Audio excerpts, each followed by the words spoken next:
What other factors are going to get your HMO room sold quicker than someone else's? Just the quality of the finish, and if you've got the bigger en-suites, that helps. The bigger the room, the quicker it goes. That's what people want. If you're not put off by works, then yeah, there's certainly an opportunity to flip some really nice properties in good areas and make some good money. You can still pick up a nice 3-bed for about 100 grand, and you can pick up maybe a 2-bed for about 75, maybe 80. Again, depends on road to road basis. It's a good time to actually buy, really, if there are panicked sellers and they're desperate to sell before the changes come in.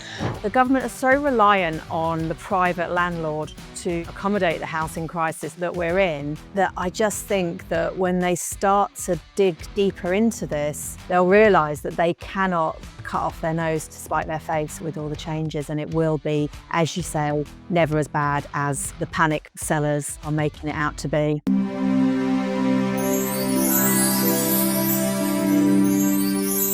Building wealth through property isn't about chasing big deals and paydays. It's about owning assets that make money for you consistently. But figuring it all out on your own, that's where most people get stuck. That's why we created this Property Life membership. It's everything we wish we had when we started. Expert guidance, real-world case studies, and a private community of investors actually doing deals, not just talking about them. So you could spend years trying to piece it all together yourself, or you could plug into a system that's already working for our community. Check out our membership page at This Property Life. Everything you need to know is right there. Success is a team sport. Come join in. Hello and welcome to This Property Life podcast. I'm one of your co-hosts, Sarah Blaney, and I'm here today with the rather lovely Elaine Bailey. Not Blaney, but Bailey. And Elaine is a letting and estate agent based up in the Wirral in the northwest. And I just thought it'd be a great idea to get Elaine on today just to talk about, you know, the demand for different types of letting up in her area, and also really just to explain what the opportunities are in the Wirral and, you know, is it a good place for buy-to-let investors, HMO investors? So welcome to This Property Life, Elaine. How are you? Hi, Sarah. Yeah, I'm great, thank you. Doing okay. How are you? Yeah, all very well, thanks. So let's dive straight into the Wirral, because obviously it can often be a bit overlooked in favour of its busy and bustling city of Liverpool. But, you know, you guys have been based in the Wirral for many years as estate agents and letting agents. What's the difference between Liverpool and the Wirral? Wow. Okay. Yeah. I mean, we've been doing lettings as Bailey and Staples since 2016. We do have properties in Liverpool and the Wirral as well. So we have kind of got experience in how they do differ. Now, Liverpool's a lot more fast paced, a lot more demand for certainly family homes and HMOs. Wirral is slightly slower. I suppose that the properties are a different type. It's very sort of family orientated on one side of the Wirral. The Wirral's very split down the middle as well. You've got a lot of opportunities to buy and flip lovely properties that maybe are a bit run down and you can add value to them. So that's on one side of the Wirral. The other side is very sort of, it's a lot busier. You can get big terraced houses and convert them into good quality HMOs. There is opportunities definitely on the Wirral. I believe more potential opportunities than Liverpool, really, if you know the area well, you know the roads well. It's very road based. So you could go to Wallasey and have one property on one road and one property on the next road, and it'd be worth, you know, totally different amounts. So you've kind of got to know the area and got to know your market, really. And what sort of people, or what sort of employers are over in the Wirral? You know, because it's, as you go into it over the under the tunnel, obviously there's a big dockyard there, and there's lots of industrial. You know, and I think one of the biggest employers is social care as well over that way. But what's your experience? Who are sort of being employed? What are the big business? Camel Aids always comes up. There's always like shipbuilders, and they do sort of come over from different countries, people who specialise in doing that, and they can be here for sort of say 6 months, and they are ideal for HMOs. There's usually a group of them as well, usually male, and again they're happy to kind of be in a 6-bed HMO close by. They seem to be one of the main sort of employers in this area. Certainly, like you say, carers as well. A lot of them come over, and again, they like the HMOs. Quite often, they're there for sort of 6 months to a year, and then they'll bring families over, and they'd look for a single let with their family. So yeah, they seem to be the main employers. The other option is a lot of, if people do have work over in Liverpool, they might not necessarily want to live in Liverpool. And we've got great transport links over to there, and the accommodation's cheaper and usually a bit nicer as well than in Liverpool. So there is that option as well. Before we jump in, let's tackle one of the biggest hurdles for property investors: finding the best buy-to-let locations for top returns. Over the years, we've helped countless individuals pinpoint the most profitable locations and maximise their rental income. To make it easier for you, we've put together a free guide to buy-to-let hotspots for 2025. Designed specifically for you to understand the market, stay ahead of the trends, and it even includes a list of our top 10 locations in the UK. Get it now for free by clicking the link in the description below and start building your property portfolio today. Yeah. So, I mean, if we were to, let's look at HMOs for a while, because I think the public opinion of HMOs is always a little bit different to an investor's opinion on HMOs. I think the public can always think that they're run down and a bit seedy and, you know, sort of bad quality accommodation for people that they wouldn't want to live next door to. And obviously our experience is completely different to that. And I know you especially are quite, you know, your standards of the things that are on your books are really high.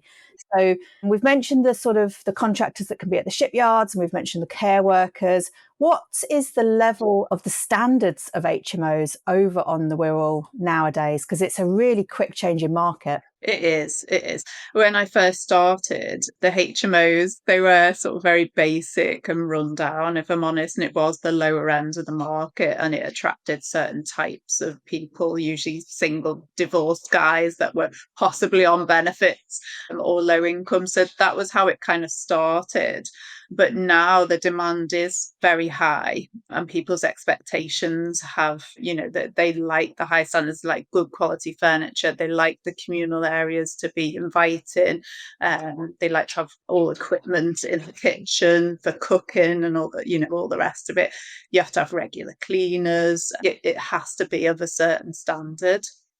And are people expect looking that. for en suites all the time now? Generally, most people want en suites. Some people even want kitchenettes. There will be the odd person that will be okay to share a bathroom, but that bathroom that's shared needs to be cleaned with the cleaners and only shared with maybe one other person generally. So yeah, the standards have increased, definitely. And room sizes, because I know over, you know, when I first started in HMOs over in Liverpool and was doing student HMOs, and the room sizes were tiny, and then suddenly, Yeah. you know, again, standards kind of increased, and obviously there's a national minimum, and Liverpool and the Wirral both adhere to that national minimum. They don't have an additional criteria, do they? But, you know, are people demanding sort of bigger rooms nowadays? Yeah. Yeah, the bigger the room, the quicker it goes, generally. So yeah, that's what people want, definitely. It's the first thing they see. So as soon as they go in the room, if it's small, they'll go, it's too small. And, you know, straight away you've lost them as a tenant. So yeah, definitely room sizes. So to win in the Wirral HMO market, we're looking for sort of high standards, ensuite, good space, Yeah. decorated and maintained well. What other factors are going to get your HMO room sold quicker than someone else's? Yeah, so first port of call is photographs, so how it looks on the pictures. So you want to get people in the door. So definitely professional photography and have them staged and dressed. We sometimes, if a room is hard to let, we do recommend that the landlord will stage the room as well for viewings to entice people and make it look more attractive. Parking is a good one. Not many HMOs have parking, or outside areas where, in the summer to have somewhere to sit, somewhere to go. So that's quite rare as well. And yeah, just the quality of the finish as well. And, if you've got the bigger en suites, that helps. And good quality communal areas for people. And it, if it looks clean and in good condition, it shows that the landlord cares, and tenants do look for that as well. And what are room rates like nowadays? It depends where it is and the size, etc., and the facilities. I mean, we've got a lovely one in Birkenhead. The rooms go for about 550, and that's just a basic ensuite room. It's just in the right location where it's by everything, and the rooms are of a good size and they're done out nice. So 550 generally for just a generic ensuite room. And if you were to think of, because I'm sure you've met loads of investors, good, bad, experienced and not so experienced. Have you been bought HMOs that look amazing, but they're just in the wrong place for the spec that they're done up to? Yeah, that does happen, definitely. I mean, I could think of there was one on King Street in Wallasey. Now he'd done it really, like immaculately, and it would look great, but it took us a very, very long time to fill those rooms. And I just think at that point in time and just where it just didn't fit right for the HMO market at that time. Times have changed since then. I think it would be okay now, but just then, King Street had a bad reputation and it did put people off. I know when, because obviously we met through my HMOs that were in Wallasey, and I know from just walking around the streets around Birkenhead, Wallasey, and those kinds of areas, and you can get a feel for a street as soon as you kind of walk into it, and you can kind of go, oh, not sure this is going to fit my tenant profile. It will fit a tenant profile, but maybe not the one that I'm after. So I think that street by street knowledge is absolutely key, isn't it, for investors? It really is. Yeah, So definitely. if you're an out of town investor, how can you guys, I mean, how can we protect those out of town investors from making, costly mistakes? Well, I would always ask them to get in touch with me and send any prospective properties that they're thinking of or that they've seen, send them over to me. I'll usually know what roads are good and what aren't. I'm happy to go and have a look with them and just give them a feel of what it's like. And it is so road to road basis. Right now, well, we've got quite a few in Wallasey, and in certain areas in Wallasey that they are saturated. There's too many. The ones we have, because we've got a few, it's sort of Rock Ferry Way, and the demand is actually quite high there, and same with Birkenhead. So it just depends what part that you're looking. But certainly Wallasey now, I'd say, is saturated with HMOs, unfortunately. And do you think that's because the property prices there are leading to it feeling like it's going to be a good return? Yeah, and it's the size of property and the amount of property you get for your money is enticing to people, and they're like, well, I can make great rooms in this place, but if it's on the likes of King Street, you're gonna sort of attract the wrong type of tenant. Yeah, so it is just one of those, just because you can doesn't mean you should, Yes, in terms of the definitely. And HMOs. again, the local knowledge is vital, and you need to sort of speak to people who manage or look after properties in that area and who know it and know the sort of people that would be going for it, and get that advice, definitely. And obviously, we've both lived through the Wirral HMO licensing procedure.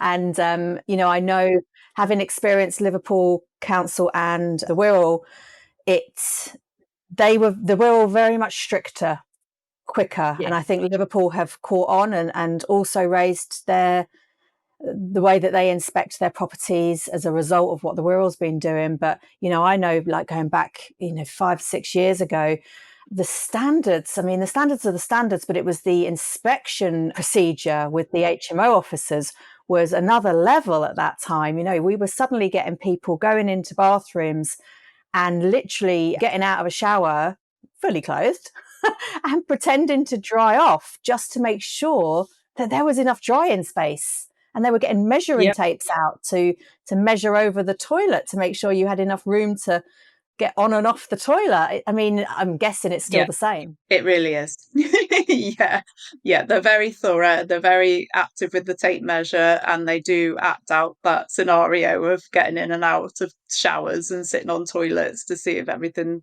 fits. Yeah, they're very much like that. And sink sizes, they're very obsessed with that. It's got to be big enough for you to, wash your face, and so that they will make landlords change those sinks. Definitely. Yeah, and it's not a bad thing. Hopefully it brings the standards up for everyone. But Yeah. I guess if you are a new investor, new to the area, it is absolutely mandatory that you either talk to someone like Elaine at Bailey and Yeah. Staples, or get in touch with the HMO officer to find out the types of things that they really put the value on.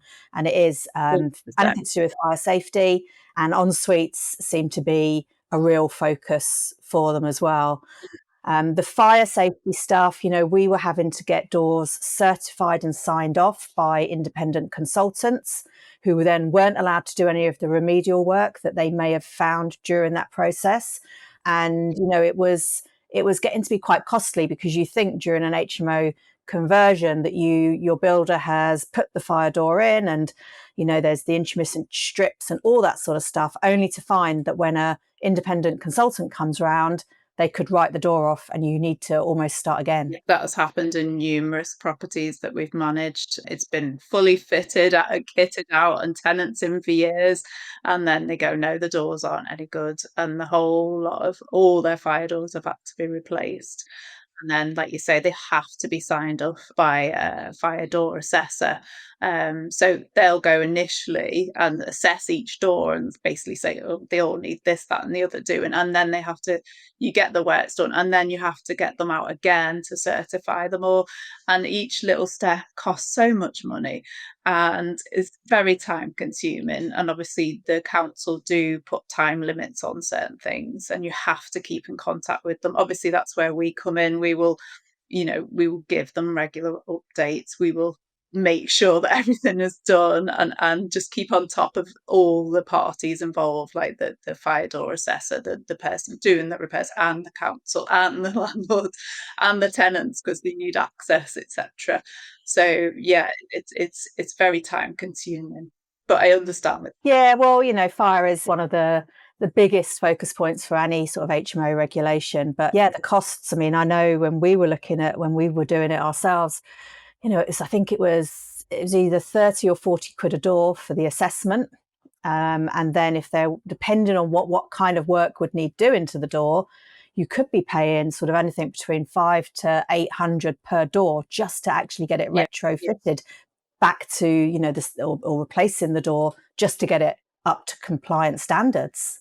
Which, when you've got a 7-bed, 6-bed HMO, is a big chunk of profit gone. That's all the doors. That's like the communal doors. It's everything. And then I think during management, when I took over a few properties, people didn't fire line where their meters were, where their dryers were, if they were in a separate room, where the boilers were, anything. It all had to be fire lined, and a lot of them had to change it and, like you say, go back to basics and do it again.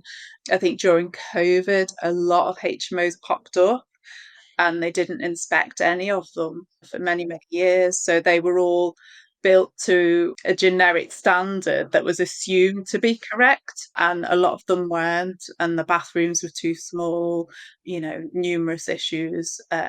So yeah, the council are now on the ball with that, and making people change everything. And is there a market for HMO sales at the moment in the Wirral? Are people buying ready-made HMOs that are, top notch and ready to go? Yes, I would say so, if they're priced right and the income's right. Yeah, there still is a market. There was an influx of overseas investors doing that. So we had a number of people from Hong Kong buying ready-made HMOs of that nature, and they'd increase the value a lot from when the person bought it, did it up, rented it out, and then they sold it as a whole package.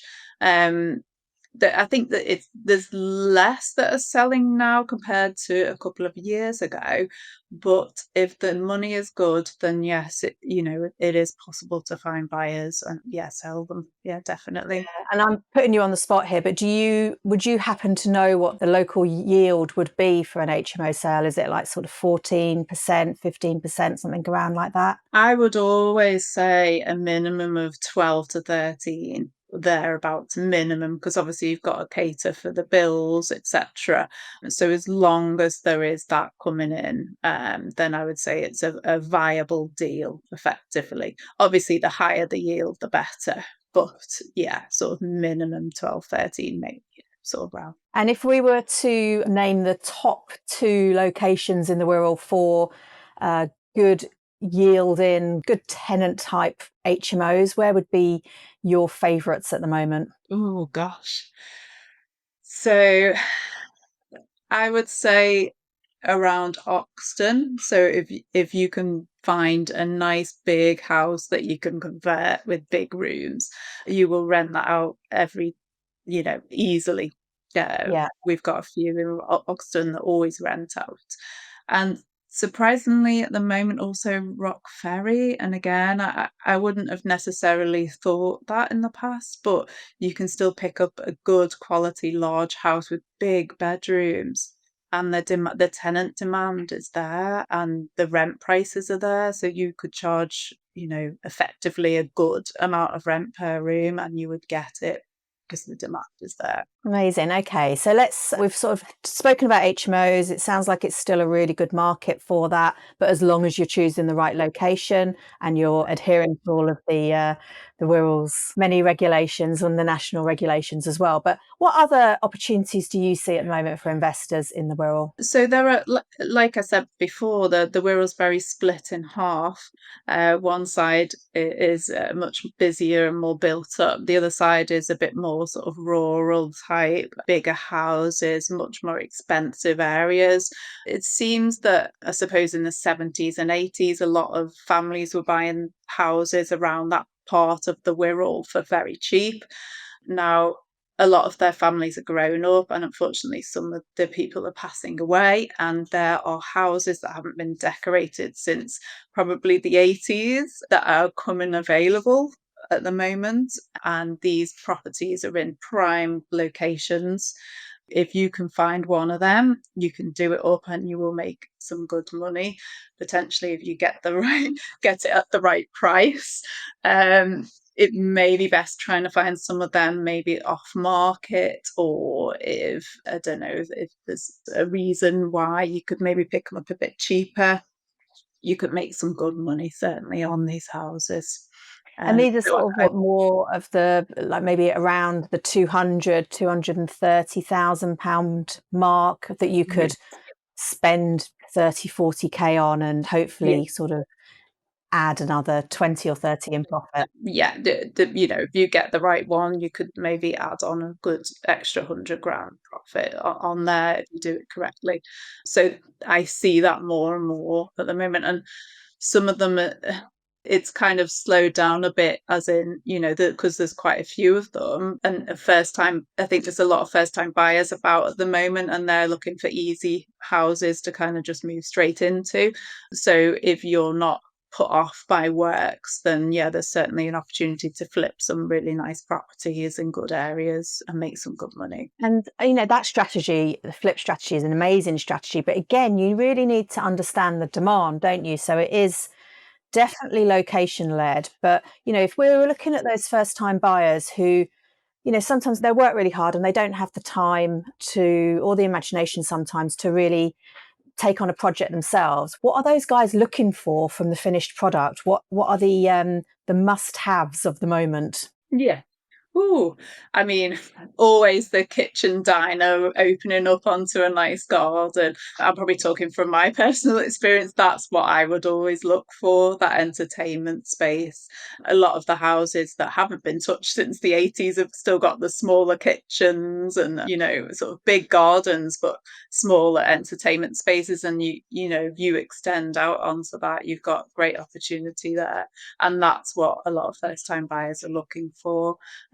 They like to just move straight in and it be, lovely straight away. That they're not sort of much for, they don't really want to spend time doing it all ultimately. Yeah.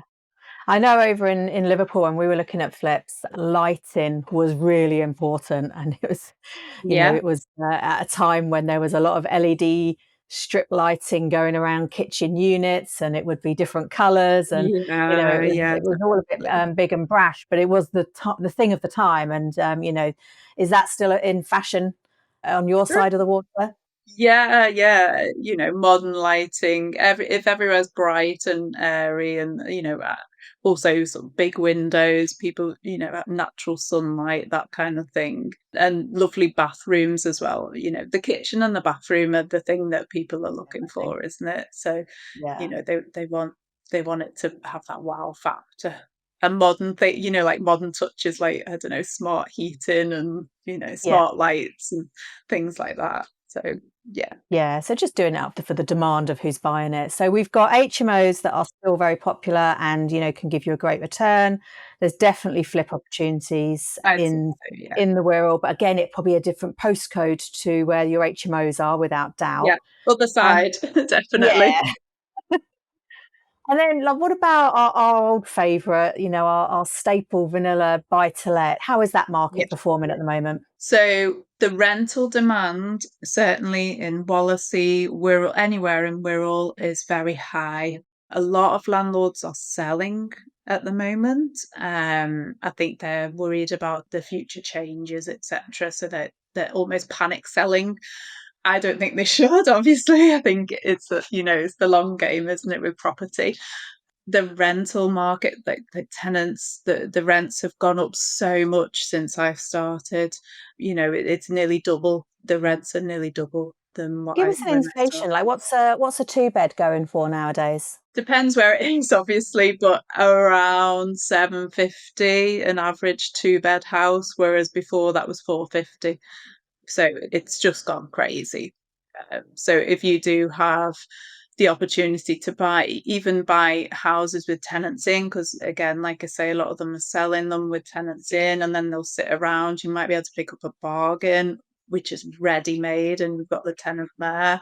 Don't be afraid to up rents on tenants, because if they're paying maybe below market rent value for their rent, you can easily up that to buy a Section 13.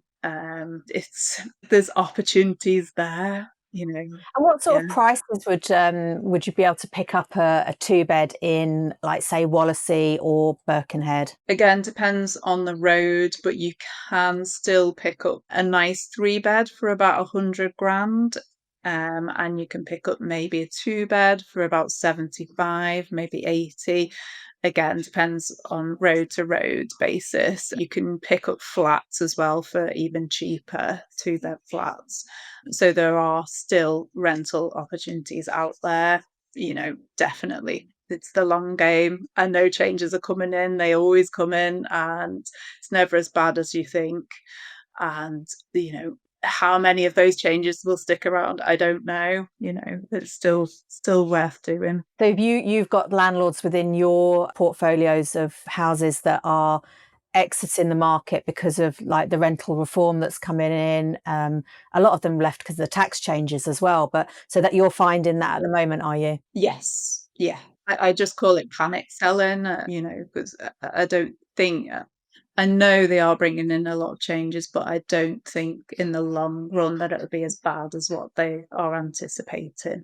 Certainly, the Section 21 being abolished, the Section 8 notice will have options in there that will cater for that. And, if you put in good tenants at the start, it shouldn't make too much of an issue with those changes coming in. Yeah, I agree. And, I think that there's there's a rumour that for anyone that's got less than 4 properties, Section 21 won't be abolished. I've heard that in the press this Yeah, week. it's never as bad as you think. Exactly, that is it, isn't it? And the government are so reliant on the private landlord to accommodate the housing crisis that we're in, Yeah, yeah, that I just think that when they start to delve, deeper into this, they'll realise that they cannot cut off their nose to spite their face with all the changes, and it will be, no, as you say, never as bad as the panic sellers are making it out to be. yeah, 100%. 100%. So it's a good time to actually buy, really, if there are panic sellers and they're desperate to sell before the changes come in, and they've got a tenant in there that they can't necessarily get rid of. Yeah, just go out and get the bargains. That's what Yeah, I'd that's what say. we want. And I think anyone that's listening to today's episode, to hear that you can still pick up properties for 70, well, under 100k up in the Wirral, and the rental demand is really high, and that you can get 2 beds, 3 beds for sort of 75k and rent them out for 750 to 800.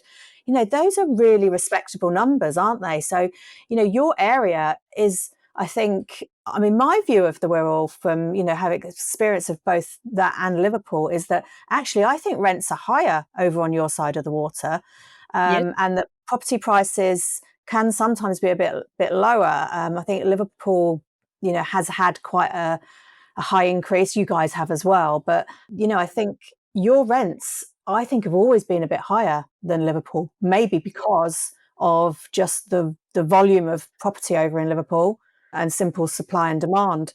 So I think there is people that only want to live on the Wirral and, as you say, travel over the water for work. yeah. It's if There's you live families by living there. Birkenhead, it's ten minutes through the tunnel. It's not it's same in Wallasey. There's a tunnel there. It's like 5 minutes and you're in Liverpool. So if you do work in Liverpool, it's a good option for you to live over the water and have a quieter pace of life, but you can travel to your work very easily. Yeah, and there's some real aspirational areas as well, isn't there, in terms of first-time buyers, either Yeah. sort of south of Wallasey or over the other side of the peninsula, where you've got New Brighton and places like that as well, Yeah, which are it's very really lovely. uncommon. New Brighton, there's lots of pubs, restaurants, the beautiful beach. There's lovely walks everywhere. There's great opportunities. Birkenhead as well, although I suppose over the last sort of 10 years has kind of got more like it's struggled. Businesses have struggled. They are injecting a lot of money and a lot of investment in that area, and it's going to look completely different. They're going to make it basically like a hub of vitality with like new builds coming up everywhere and a community spirit like what it used to be. It was very affluent back in the day, and they're trying to make it something again. So there's opportunities again to buy cheap things that may eventually be worth more in the long run. Yeah, but as always, buyer beware. And if you don't know the streets, like the back of your hand, then go to people that do. And, where are you guys based, Elaine? So we're based in Bromborough, Acre Lane, Bromborough now. Originally, we were based in Wallasey. I've been born and bred on the Wirral and know it like the back of my hand, and generally will know most roads that people are interested in investing in. So, and if not, I'll certainly go and have a look at what areas people are interested in and do my due diligence on it anyway, and I'll find out for you if I don't know. Absolutely. And, I've had lots of HMOs over the years, and I can hand on heart categorically say that the ones that I had in the Wirral, the management of them, which was done by Elaine and her team, was the absolute best HMO management that I've experienced. So Wow, if that's you great are to hear. looking, very welcome. If you are looking at either HMOs or buy-to-lets, or some of those outlier areas of where you can do some really good flips, you would be well versed, I think, to go and find the guys at Bailey and Staple and have a chat. You guys are doors always open, and yeah, any investor is welcome at your door. Definitely, definitely. What's the best way for them to get in touch with you? What's your website? So our website is baileyandstaples.co.uk, or they can email us on info@baileyandstaples.co.uk. Amazing. So hopefully today we've just shown a little bit of an insight into demand up in the Wirral, what you can achieve in terms of rents and yields for HMOs and buy-to-lets. We were talking about 100k profit there from some of the flips. It's all out there for the taking, but obviously you've got to put your, boots on the ground and do some hard work to try and source it all. But, once you've found your area and, you get to know it really well, I think those opportunities, they come along a lot quicker than you imagine. There's always some great professionals up there like Elaine and the team that can help you out, as well in terms of letting and sales. So thanks so much for your insight today into the Wirral. I've really enjoyed it. It's been great catching up again. And well done on your first podcast. My first ever one. Yeah, well, hopefully first of many. But please do get in touch with Elaine if you want any information on the Wirral. And as always, it's been a pleasure to have you listening to us. If you want to find out more about This Property Life and our membership options, just head to thispropertylife.co.uk, go to the membership section, and we have networking, membership and regular Zooms and all that sort of stuff going on. So yeah, please do head over to This Property Life, and we shall see you all again soon.